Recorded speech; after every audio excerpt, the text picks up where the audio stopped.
podcast. Thank you guys so much for your continued support. I really appreciate it. Any way you interact with the video helps the algorithm, which pushes our videos out to the average person that probably doesn't even know about the troubled teen industry. So keep on commenting on the videos, subscribe if you're not already, like the videos, interact with the videos any way you can. Thank you to my Patreon members and the people that have joined the channel.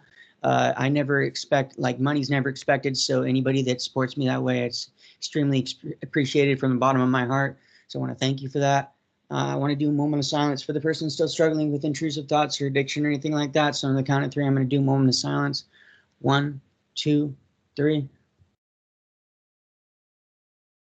Okay, thank you for that. And without further ado, I want to go ahead and introduce my guest for the day. Go ahead and introduce yourself and where you went and what years. I am Sam, and I was in the T.T.I from 2007 to early 2012. I first attended Second Nature Blueridge in Georgia. I then went to Vista in Magna, Utah. Went to another facility and then finished most of my time off in the Family Foundation School, which was in upstate New York in Hancock. Okay, so you went to a total of 3 places? And then there were some psych wards in between there as well, but yeah. Okay. Walk us through your childhood and what led up to you being sent away. So I grew up in Jersey, and I struggled with a lot of depression. I'm adopted. I'm also gay, and dealt with a lot of bullying in elementary school, middle school. The bullying got really bad in middle school. My depression really took off in middle school. I started to hang around a lot of people that were making fun of me. I found out if I was using drugs and alcohol with them, they stopped making fun of me. And yeah, so I started to experiment, and I overdosed when I was about 12, 13, got sent to an IOP program in New Jersey. I don't necessarily know that I would have classified myself as an addict at that point. I just was really trying to figure out who I was, how to like interact with the world. And, that was when I was using and partying. Like I said, I wasn't made fun of anymore. And I kind of felt like I knew who I was. And yeah, ended up in this IOP program, was there for a few months. Yeah, unfortunately had I had an overdose while I was there. And I was struggling with behavioral issues, and wasn't really going to school. And eventually my parents kind of were like, we don't know how to handle you anymore. And they pulled up this site, and they were like, hey, we have this really cool summer camp you can go to. We know you're struggling with depression. We think it would be like a really good opportunity for you to go get some help. And I really hated, school. I didn't really like my life there. I was super depressed. And so the idea of going to a summer camp sounded pretty cool to me.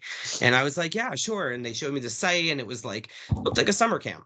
And so I agreed to go. And yeah, it was, I don't know, maybe a week later, and my family, they actually came with me, and they flew me out to Georgia. And once we got to the airport, they passed me off to 2 people.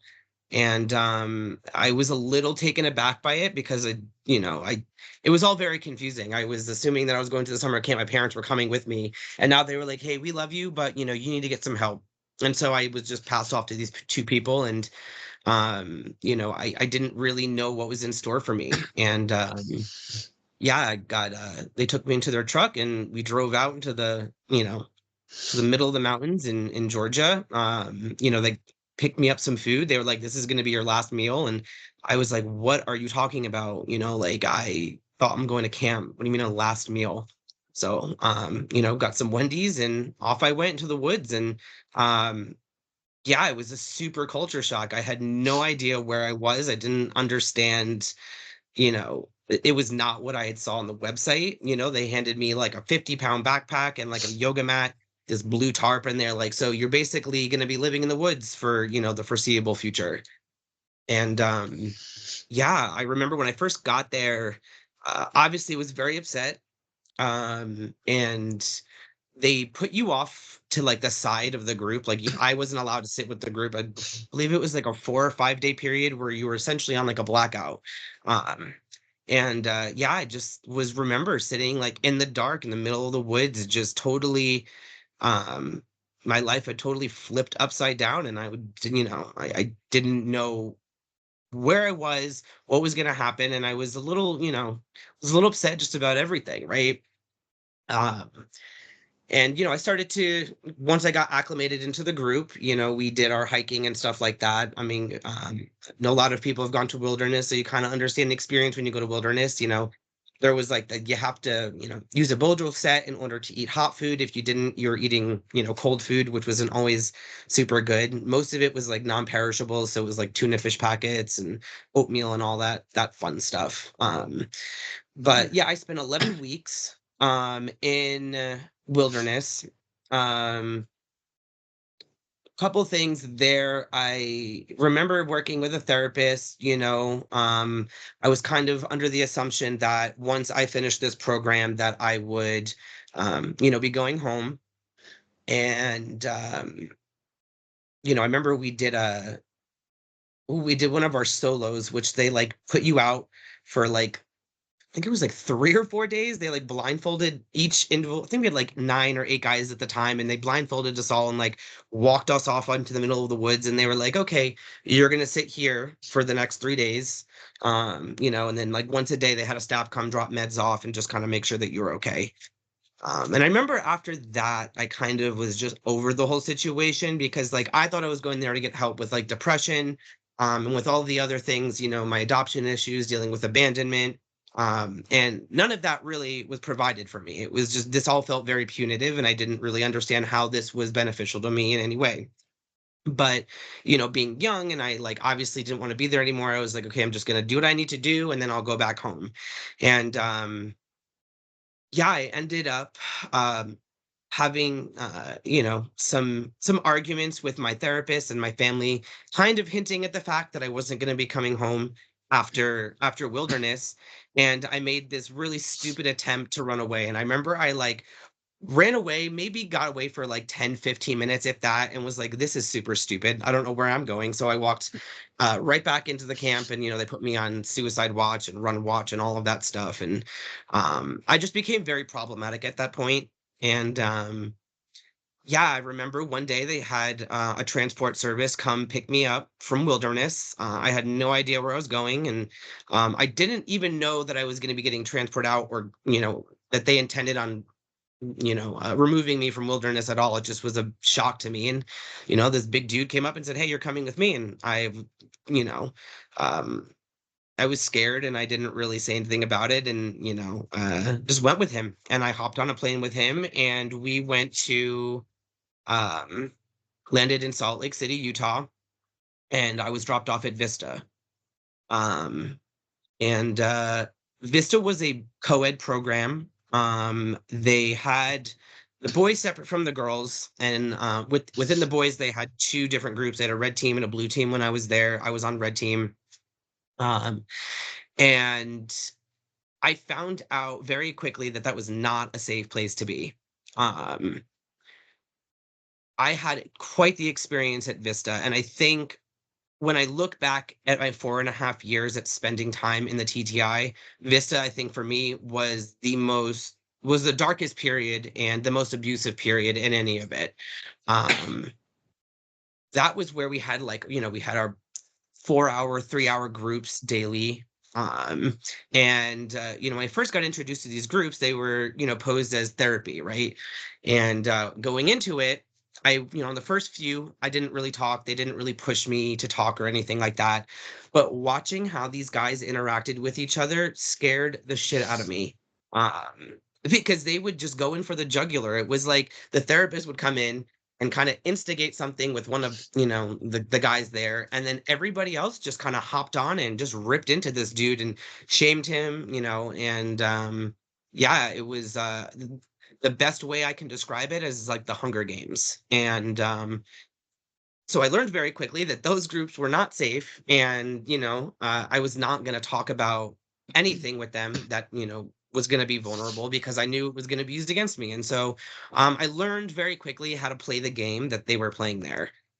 Um, my personality, I'm a bit of a fiery person, and I also push back a lot. And so I gave them a lot of pushback, so I became a problem for them very fast.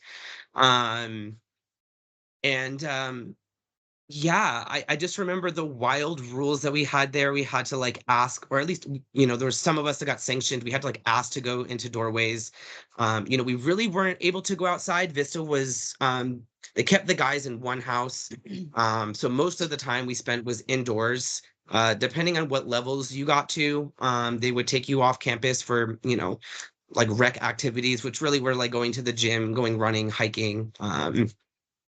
I was never really I think I was able to for a little bit when I first got there, and then I kind of got sanctioned in all crazy ways. Then they were like, "Yeah, no, this kid's not going off property whatsoever." Um, and yeah, I remember I got restrained quite a bit there. I remember the first time I got restrained, it caught me off guard because it wasn't just like we're going to restrain you and take you to the ground. It's like once we get you to the ground, we're going to make you regret that you did anything to disobey us. And even after I was like, and I'm tiny, I'm like 5'5" back then. I weighed like, maybe 110 soaking wet. So, I mean, you have these 6 foot plus dudes that are just mauling you. And I was scared. Like, they at first definitely beat me into submission. And mind you, talking about restraints, it's like when I'd see, these kids get restrained and also myself, you'd think that they were like a physical threat to somebody. I can understand restraining somebody if they were gonna like attack somebody. Maybe they're in, the process of harming themselves. And there is also even then a way to do that, that is as least traumatic for that person as possible. And they really seem to get off on restraining you. What made you And think so that? yeah, What makes you think that they got off? I, I think because once it was clear that like I was subdued, they'd continue to do it. They would put you in a chicken hold. Sometimes they'd punch you in the ribs, they'd lay on you. They would I don't ever remember them putting their hands around my neck, but I remember them putting like their arm up against my neck where I had a really difficult time breathing. And it happened so frequently that it just seemed like they very much enjoyed that, like in a very sick way. And I know that at least for my program, a lot of the staff worked part-time in the prisons. So, you have people coming from that into an environment with at-risk youth, it's just kind of a recipe for disaster. Yeah. Um, yeah. Okay. Okay. Uh, Go ahead. Were you gonna say something else?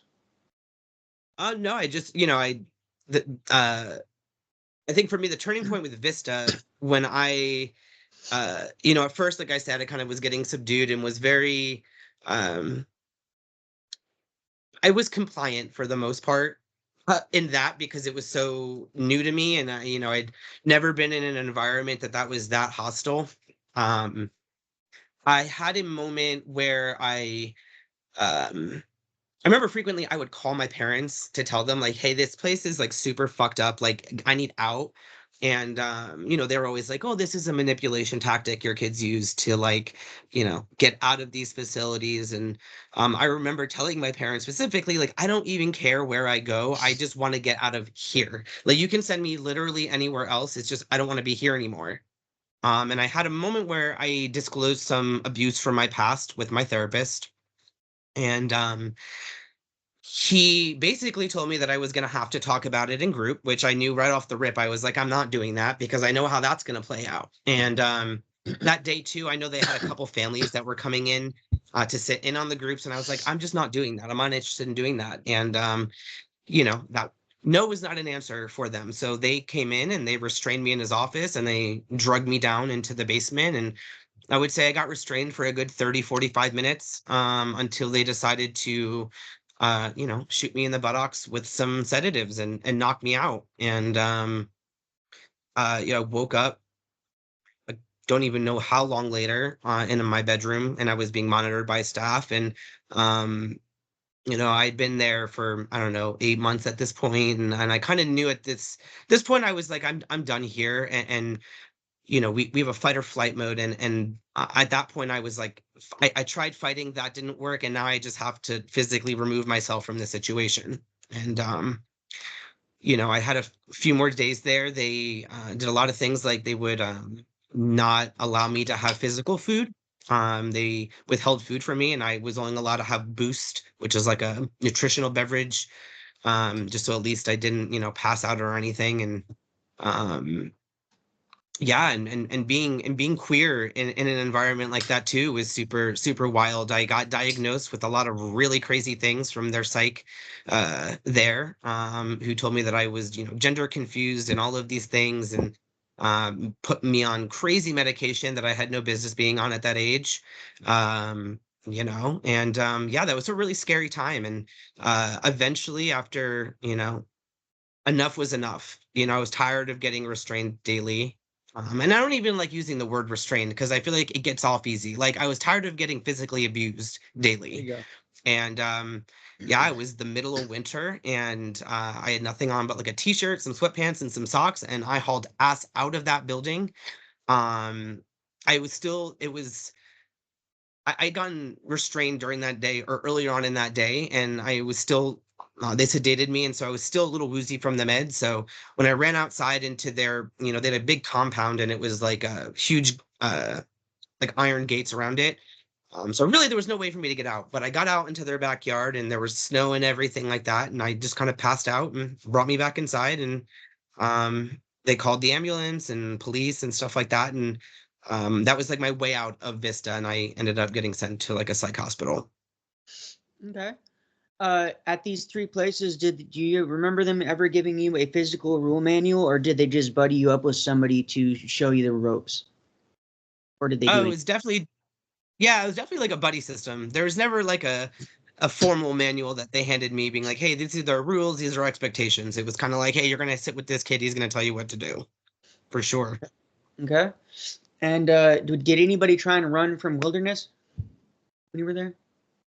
Wilderness, aside from me, I don't think anyone tried running from wilderness. I will say they did have a client there that was schizophrenic, and he used to have, like, in the middle of the night, he would scream. And I remember, like, he would see people. And I always thought that was really weird. And growing, as I got older, looking back on it, it was really sad that he needed a higher level of care, and someone that was schizophrenic, didn't need to be in that environment. So, but as far as running away, I don't really remember a whole lot of people running away because it was, there was really no use doing it. There was, you weren't going to get anywhere. Okay. And at Vista, um, was it points and levels, or did the staff just decide when you left? There was levels. I don't even really recall specifically how they worked it. You got in there, they put you on like scrubs, so you wore like hospital scrubs for most of the time until you were like you reached a certain level where they trusted you, and then you had your, the clothes that you were allowed to wear. And then as far as graduating, there wasn't really like a therapeutic process of like programming on how you had to meet certain expectations in order to graduate. It kind of was when they decided that they wanted you to graduate, you graduated. Okay. And out of all the places you went, what was the worst thing you ever saw or heard about? Um, I definitely would say Vista. I think that the way that they were so comfortable physically restraining kids, and that physical abuse, and watching that day in, day out, I think was really hard to watch. And particularly that there being a few clients in particular that they really went in on. And yeah, it was that was like, I think, the most difficult part, and the worst thing that I saw was like, kids getting bloodied up, and you're just sitting there helpless. You can't really do anything other than just look the other way and pretend you didn't see that. Yeah. Okay. Did you get any phone calls in Wilderness? Probably not, right? I did not, just letters. Okay. And those letters were censored, correct? Absolutely, absolutely. Okay. How long after you got to Vista did you get your first phone call? Oof. Oh man, it was a few weeks before I was allowed to talk to my family. Yeah. Okay. How was the food at either place? I know at Wilderness it probably sucked. It was you can barely survive off that stuff. But was the food bearable? Was it good? Was some stuff good? Was it all horrible at Vista? It was pretty bad. It was like cafeteria food. You get it like, I mean, honestly, I could equate it because I've been in psych hospitals. It was very much like a psych hospital food. It was not good. Okay. Yeah. And did you ever hear about or witness any grooming from staff to student or student on student or any sexual abuse or anything like that when you were there at any of these places? No, I mean, I found out about a lot of it after the math once I left years and years later. But I did not experience anything like that. I experienced some weird, some just uncomfortable and some weird behavior, but never anything that totally crossed the line that was so blatant. Okay. And did anybody besides you try to run from Vista? I'm sure there had to have been. I don't know. I don't really remember anybody else trying to run from Vista while I was there. Actually, you know what? That's a lie. There were some of the girls on the girl side that I remember. They ran quite frequently. But none of the guys on the guy side tried running. Okay. Do you and what would you say the policy was for when somebody would run? What would happen?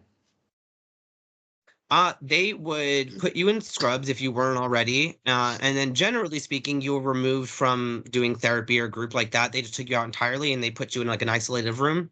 So like for me, I had to sit, in isolation for a few weeks, where you weren't allowed to talk to anybody. They would even take your bed out of the room that you had. They'd stick you in like the middle of the living room on a cot and just let you stay there. You weren't allowed to be in your room either. Okay.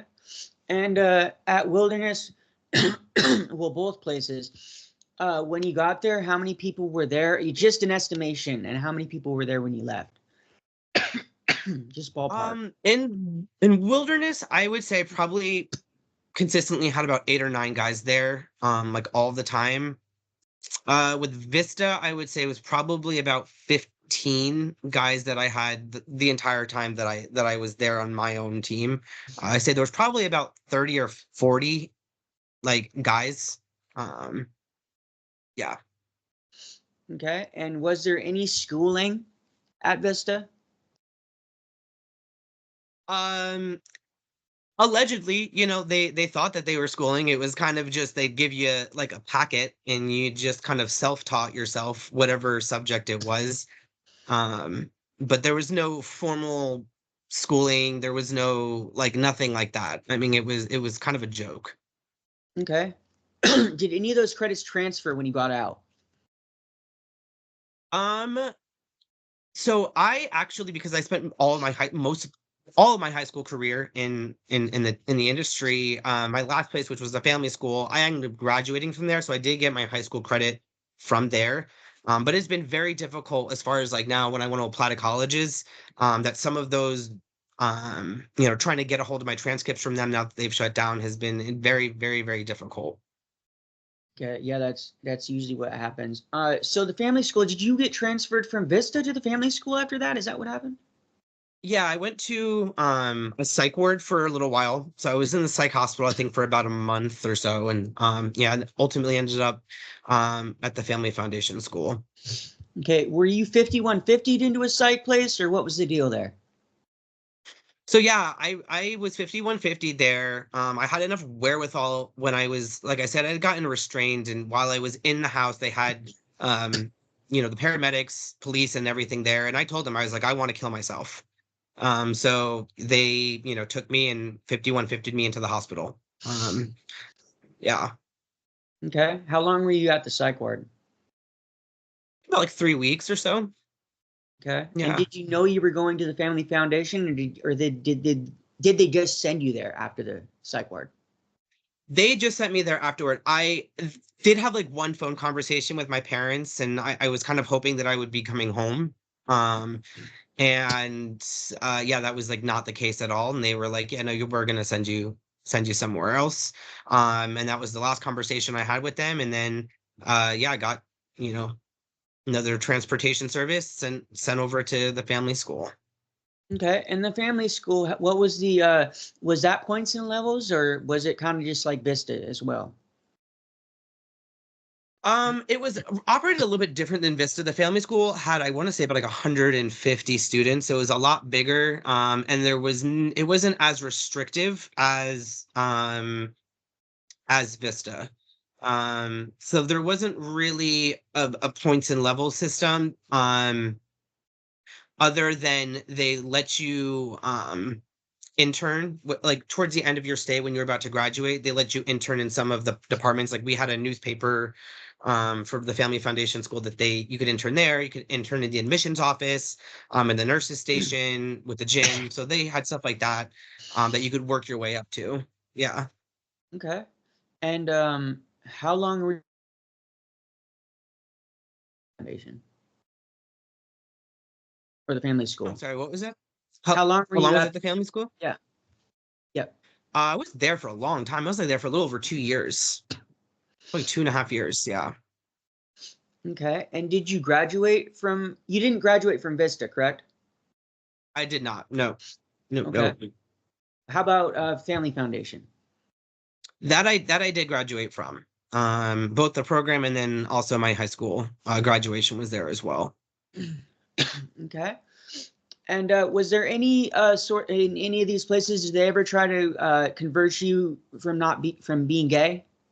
Any of that stuff? Oh yeah, Okay. What would they do? yeah. Vista for sure. Vista, like there was this hyper focus of my sexuality. I mean, mind you, when I first got to Vista, I was like 14 years old, about to turn 15. And there was this weird hyper fixation on my sexuality, and a lot of it was, I'd have these therapy groups where it was like, no, or you're really into females, aren't you? And I'm like, no, like I'm not, and um a lot of shaming anything I did there, even if it wasn't even sexual by nature, I was considered provocative.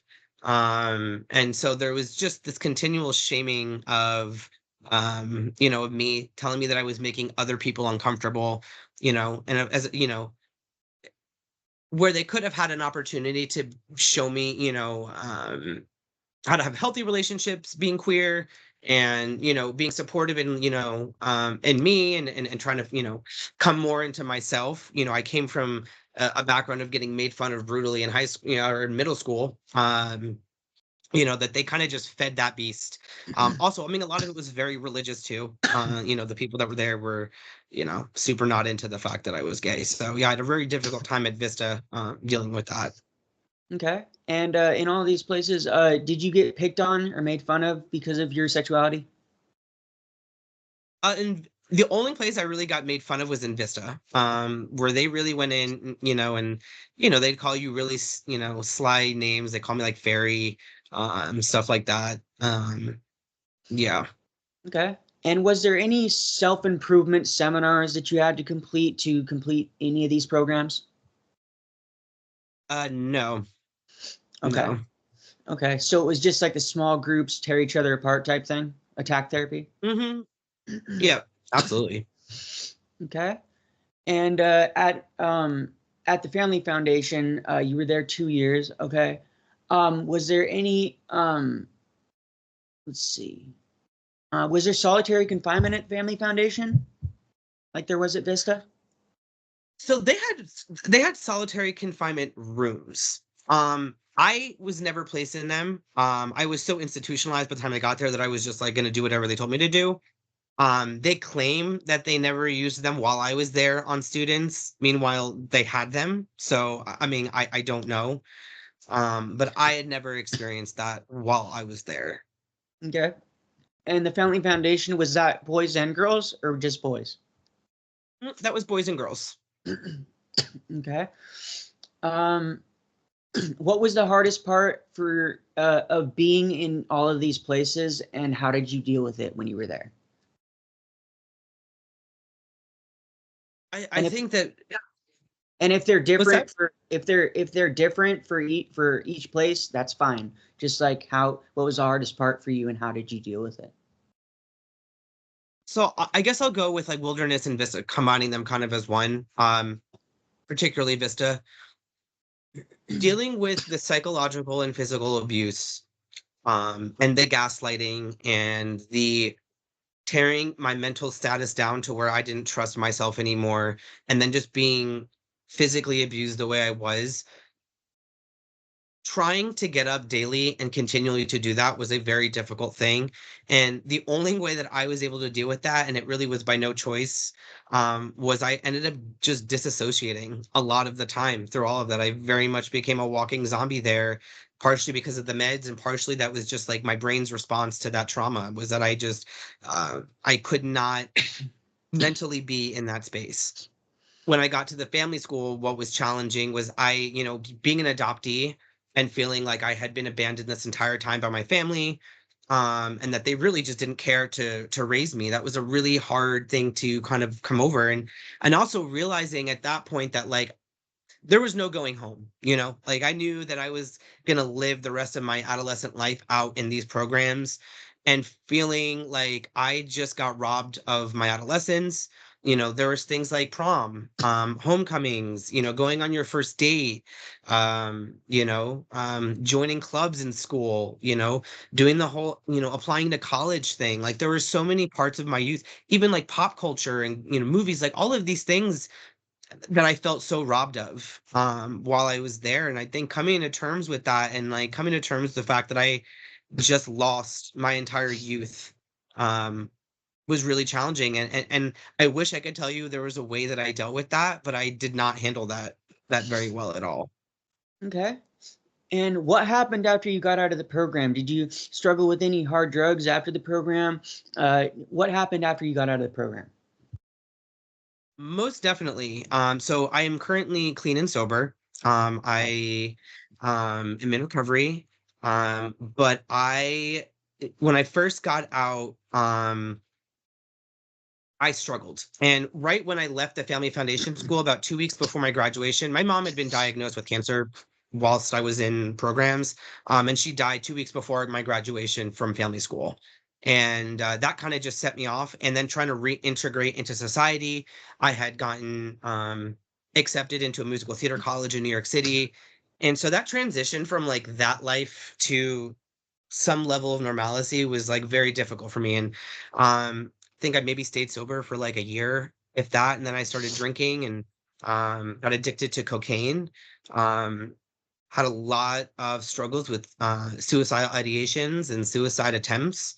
And then in my later 20s, I got into some really hefty duty drugs, and struggled a lot with addiction. That is one thing I want to point out is, at some of these programs, they would like make you like cough up these confessions. Like when I first got to Vista, I had experienced minimal drug use, a little experimenting with some shrooms and, smoking pot and drinking. And, anytime I tell them that, they're like, oh, well, there has to be more that you did. And so I just end up confessing crazy things to them, like telling them I was 12 years old doing heroin when I had never done that. Or, I was 11 years old when I first tried meth. And it was like the craziest thing. And that satiated them. And so I always would just kind of like make these false confessions to them to just get them off my back. The irony in that is that later down the road in my adulthood, I became a raging drug addict, and I didn't trust myself. I didn't know who I was. I was an angry person, and I just felt like I was always going to be trapped to all of the stuff that had happened to me. And I had this weird moment where I don't even know exactly how I got them, but my dad had a stack of papers, all information from the programs I went to at Vista, and I started reading through them. And at the same time, I found out that Vista was in an active lawsuit and that they were going to get shut down. And it was the first time that any of that stuff was validated for me, where I was like, oh my God, all of this actually did happen, being told my whole life that it didn't. Um, yeah, it was overwhelming. And that was the first time I was able to like um, finally start some healing from all of it, and that was about the time that I also got into recovery, made the decision to stay clean and sober. I didn't want to live like that anymore, and I didn't want to suffer anymore. And I was tired of, I felt like at the end of the day, the abusers won. Like I turned into the person that they told me I was going to become, which was this piece of shit kid, is never going to amount to shit, and it's like it was like a self-fulfilling prophecy. I became that, and I knew that that's not who I was. I know that's not who I am. And so yeah, it was a struggle. I struggled with addiction for many, many years. And it wasn't until recently where I started to really come to terms with it all. And I think as survivors of this industry, it's so important that we stick together and that we are able to validate each other through our own stories, whether or not you went to the same program or not. But that collectively as a whole, it's like I hear you and I see you, and I most importantly, like I believe you, and until somebody told that to me, like I was not going to be able to heal from any of this. And, I started down the rabbit hole of watching the program on Netflix, and I started reading some books like Unsilenced by Meg Applegate, and then the one that really fucked me up was I See You Survivor by Liz Ionelli, because she went to the Family Foundation School. She Yeah. went years before I did. I actually And interviewed her. I don't know if you've seen the oh, did interview or you? not. Yeah, it's on my channel. Oh my God. I'll have to go watch that one. That's so awesome. Yeah, Yeah. it was so intense reading that, her account of what happened, just because like I know some of these staff members, um and especially with that, like, we had I don't want to use his name, but there was a staff member who was indicted by the FBI for sexually abusing children and trafficking. And I worked very, very closely with this staff member while I was at the Family Foundation School. And when I found out about that, he even came to my mom's funeral when she passed away. And when I found out about it, I just had this like real pit in my stomach, and it just was like it felt like all of that stuff from the past was never just going to let me be. But when I read her book, it brought me this some real healing. She's a really credible human being, and it lit this fire under my ass that like I felt so compelled to help other survivors and be a shoulder for other survivors, and um yeah. um Great Okay. book though. Definitely Okay. recommend it. Yeah, I would definitely recommend watching her interview on my channel. Um, what did you struggle with the most as a result of being in these places afterwards? I think a couple things. One, I hyper intellectualize everything. I could, because I don't trust myself. I was told to not believe myself ever. I mean, I even had a Vista a sanction where I literally had to start every sentence before I talk to anybody is, I'm a liar and I'm about to manipulate you. And then I could say whatever I was going to say. And so, like, I was always led to believe that I was this piece of shit liar. I'm going to manipulate everybody. And so, growing into adulthood, I believed that about myself. And I never trusted myself. And so everything felt so blurry in my head. And, whether it be in my relationships and careers and, just kind of the intuitiveness moving through life, like I never trusted myself. And even when it came time to like coming to terms with the abuse that I experienced, I still didn't trust myself. Even having like court cases from these facilities, being indicted, like all of these things that backed up what had happened to me, I still didn't believe it. So there's that, and then just the self-esteem. Like they really, I know this is macabre, but they really stole part of who I was, and I'll never get that back. You know, Yeah. the thing is that like with that being said, there's a part of me that they didn't take, and that part, sure as fuck has a fire under its ass, and I have a real joy today. It's like I don't want to be stuck in that mentality that these people were ever going to be able to continue to keep me in that spot. I mean, it's hard getting out of that. 32 years old, sometimes I feel like that like young 14-year-old, 15-year-old kid that was helpless and didn't have a voice, didn't have someone to stand up to, and that no one was going to rescue me. I mean, shit, my parents didn't come and rescue me. And I struggle with that too. Like my dad still does not admit to any of what happened. And that's also very difficult to, talk with him. But yeah, definitely struggled with all of that in adulthood. Okay. Since you kind of brought it up, how have you tried talking to your parents about how this place affected you? And do you think you could ever forgive your parents? I've forgiven my parents, but I'll never forget what they did to me. So like that's where I'm at. Where are you at with your parents? I know your mom died, rest in peace, but Yeah, I think with my dad, it's still, I'm to be honest, I'm still in that process of deciding how I can forgive you.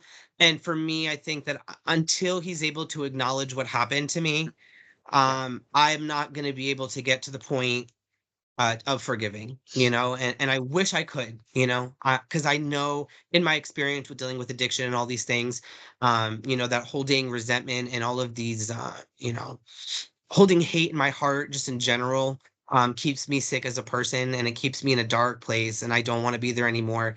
Um, but at the end of the day, until, my dad can look me in the eyes, it doesn't even have to say sorry, but just going, yes, I acknowledge that these things happened. I'm gonna have a really hard time forgiving him, and I hope I'll be seeing him shortly. I live in San Diego now. He lives in Jersey, so we're on opposite ends of the country. But I'm gonna be seeing him shortly, and hopefully, I can have a conversation with him, and hopefully, he can acknowledge some of that. Well, I hope that all the best for you with that. I just want to say I did hard drugs for over a decade. I have over 3.5 years. I just smoke weed. I'm on methadone too, but I'm working on tapering off of that. I did meth and heroin. I was an intravenous user too. So Yeah. statistically, I shouldn't be here right now. I Mhm. count my blessings all the time that I'm even still alive because, like I said, statistically, I should be dead. I shouldn't be alive. Um, but how did you? What got you clean? Was it just like you were tired of using drugs and feeling like that, or did you do 12-step? Or I personally just got to a point where I was gonna I knew I was gonna die if I kept on doing what I was doing. There was a lot of factors that went into me getting sober, but I just came to a point where I was either gonna die or I was gonna stop. So I chose to stop. I ended up going to rehab. I didn't want to go to rehab, but that was what my mom required for her support. Otherwise, she was like, I'm just not going to support you. Like, if you go to rehab, I will help you get into an apartment and do all this stuff, but you have to be willing to meet me halfway. So I did that. And now I have my own apartment and I have over 3.5 years sober. So I'm just kind of curious what brought you to getting sober. Well, first off, congrats on your time. That's awesome. I love to see survivors get into recovery and get clean. We deserve that much. Definitely. So congrats on that. That's so awesome. Thank you. I mean, for me, I ended up homeless. I was in and out of psychiatric hospitals. I mean, I was a hot fucking mess. It was Same. bad, Yeah. really bad. So, I think after all of those years, it really just kind of took me to my knees. And how I got sober, so I do work 12-step, but I also, with that being said, I had an understanding that my trauma from my past and my addiction very much coincide with each other. And so that in order for me to stay sober, I was going to have to address all of the things that I'm addressing now, right? Which is like all of the trauma that happened while I was at these facilities. And so it was coming to terms with that, and reaching out to other survivors, joining support groups. There's online support groups that are specifically for survivors of the TTI. They deal with substance abuse. They have adoption ones, LGBTQIA plus ones. So there's a lot of resources out there for me. But with 12-step, which is interesting, and I don't know what your experience was like. When I first came to 12-step, had a really difficult time with it because there was a Yeah. lot of sentiment that was very much similar to what, Hmm. that I was getting from these places. Mind you, I also was introduced to AA when I was in Vista. Yeah. But yeah, just a lot of this like tough love and like you're a piece of shit Yeah. addict and alcoholic and all that stuff. And I was like, whoa, like red flag alert. Like everything Yeah. in my body was like, get the fuck out of here. Like I'm out. This is so crazy. Not for me. Um, Luckily, I'm in Southern California and there's a huge recovery community here. So I kind of veered away from the meetings that didn't necessarily resonate with me and I didn't necessarily feel comfortable with. And then I found a group of people, that at work. So I did end up working 12-step. And when I share my story, a huge part of my story is being a survivor of the TTI, and I have found so many different people that have experienced it. And yeah, it blows my mind when I really get hit with like the reality of that there are so many of us. Um, that just got sucked into the addiction portion of it, and some of us unfortunately are still in it. And, I've lost a lot of friends, whether it be by suicide, OD, and a lot of those were people that I went to treatment with, and um, But for the people that are struggling with it, there are so many ways out of it. We don't have to suffer anymore. And like I said, like I was no longer going to allow the abusers to mold me into the person that they wanted me to be, which, like I said, was this shitty kid that I was going to be, this worthless drug addict when I grew up. And, it's like enough's enough. We all deserve so much better. And, yeah, I'm just really grateful that I am clean today and that I was able to get out of it, because like you said, not not a lot of people do, and it's really sad. It's really, really heartbreaking. Yeah, totally. Well, congrats. How long have you been sober? How long do you have? So I'm coming up on 18 months. I've been in recovery for a little over 2 years and, had a little relapse, but yeah, That's right, part of currently, it.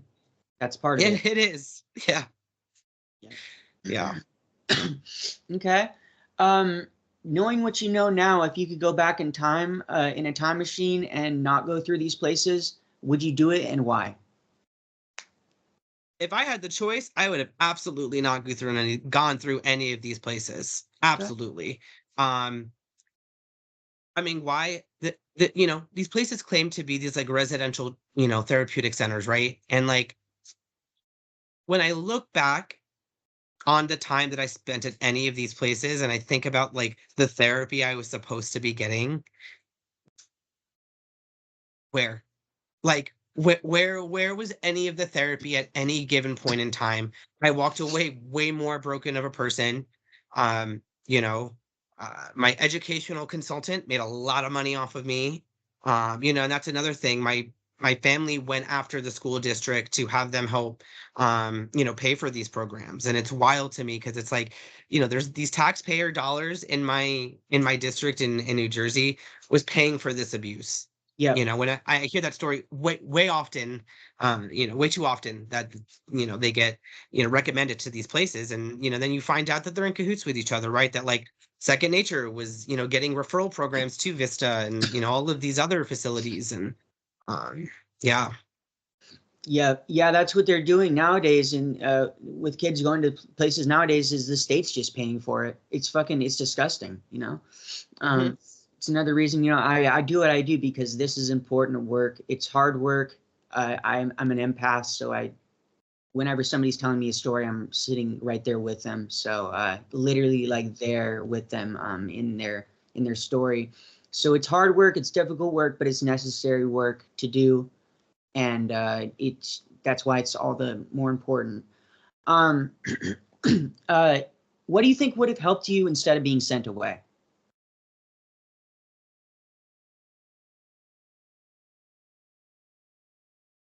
I think that there was a lot of other solutions to keep me in district. I think that, some understanding from my family that being an adoptee, being gay, that there was, and experiencing some of the trauma I'd experienced as a kid, that it was going to be a process and a journey, for me to get to where I needed to be. But that there are plenty of resources that keep kids in their homes. Um, I don't think that sending kids away necessarily is the option. I think that, if you want to send them away to a 30-day facility to get them regulated on medication and things like that, I totally understand that.